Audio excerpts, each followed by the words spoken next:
ಬಾಗಲಕೋಟೆ ಜಿಲ್ಲೆಯಲ್ಲಿ ಕಳೆದ 5ನೇ ತಾರೀಕಿನ ದಿವಸ ಎಲ್ಲ ಪ್ರಮುಖ ಪದಾಧಿಕಾರಿಗಳನ್ನು ಕರೆದು ಚರ್ಚೆ ಮಾಡಲಾಯಿತು. ನಮ್ಮಲ್ಲಿ ಬಾಗಲಕೋಟೆಯಲ್ಲಿ ಸಣ್ಣಪುಟ್ಟ ಅಸಮಾಧಾನ ಇರುವಂತದ್ದು ಸತ್ಯ, ಒಪ್ಕೊಳ್ಳುವಂಥದ್ದನ್ನೇ ಎಲ್ಲ ಓಪನ್ ಆಗೇನೆ ಇದೆ. ಅದನ್ನೆಲ್ಲ ಮೊನ್ನೆ ಎಲ್ಲ ಕರೆದು 80% ಸಮಸ್ಯೆಗಳನ್ನ ಪರಿಹಾರ ಮಾಡಿದ್ರು. ಇವತ್ತು ಮತ್ತೆ ಪ್ರಮುಖರನ್ನ ಬಾಗಲಕೋಟೆ ಜಿಲ್ಲೆಯವರು ಗದ್ದಿಗೌಡರ ನೇತೃತ್ವದಲ್ಲಿ ನಮ್ಮ ಗೋವಿಂದ ಕಾರಜೋಳ ಸಾಹೇಬರು, ನಂತರ ಚರಂತಿಮಠ ಅವರು, PH ಪೂಜಾರ್ ಅವರು, ನಾನು ಮತ್ತು ಬಂಡಿಗೆ ನಾರಾಯಣ ಸಾಬ್ ಬಾಂಡ್ಗೆಜಿ ಅವರು, ನಾವು ಅಷ್ಟು ಕೂಡಿ ಸದಾನಂದ ಗೌಡ ಸರ್ ಎಲ್ಲರೂ ಕೂಡಿ ಚರ್ಚೆ ಮಾಡಿದ್ದೀವಿ. ಯಡಿಯೂರಪ್ಪನವರು ಇದ್ರು, ಯಡಿಯೂರಪ್ಪನವ್ರ ಮಾರ್ಗದರ್ಶನ ಹೇಳಿದ್ರು. ಒಟ್ಟೆ ಏನು ಆ ಸಮಸ್ಯೆಗಳ ಬಗ್ಗೆ ಆಮೇಲೆ ಕುತ್ಕೊಂಡು ಚರ್ಚೆ ಮಾಡೋಣ. ಬಹಳ ಸಣ್ಣಪಟ್ಟ ಸಮಸ್ಯೆಗಳಿದೆ. ಇವತ್ತು ಭಾರತೀಯ ಜನತಾ ಪಾರ್ಟಿ ಗೆಲ್ಲಬೇಕು, ಕಮಲ ಗೆಲ್ಲಬೇಕು. ಅದ್ರ ಸಲುವಾಗಿ ಎಲ್ಲರೂ ಕೂಡ ಒಗ್ಗಟ್ಟಾಗಿ ಕೆಲಸ ಮಾಡಬೇಕು ಅನ್ನುವಂತ ತೀರ್ಮಾನವನ್ನು ಕೊಟ್ಟಿದ್ದಾರೆ.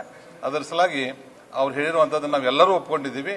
ನಾವು ಒಟ್ಟಾಗಿ ಒಂದಾಗಿ ಒಗ್ಗಟ್ಟಾಗಿ ಬಾಗಲಕೋಟೆ ಜಿಲ್ಲೆಯಲ್ಲಿ ನಾವು ಅಭ್ಯರ್ಥಿಯನ್ನ ಗೆಲ್ಲಿಸೋದ್ರ ಕಡೆ ಗಮನ ಹರಿಸ್ತೀವಿ. ಮುರುಗೇಶ್ ನಿರಾಣಿ ಬಾಗಲಕೋಟೆ ವಿಧಾನಸಭೆಗೆ ಆಕಾಂಕ್ಷಿ ಅಲ್ಲ.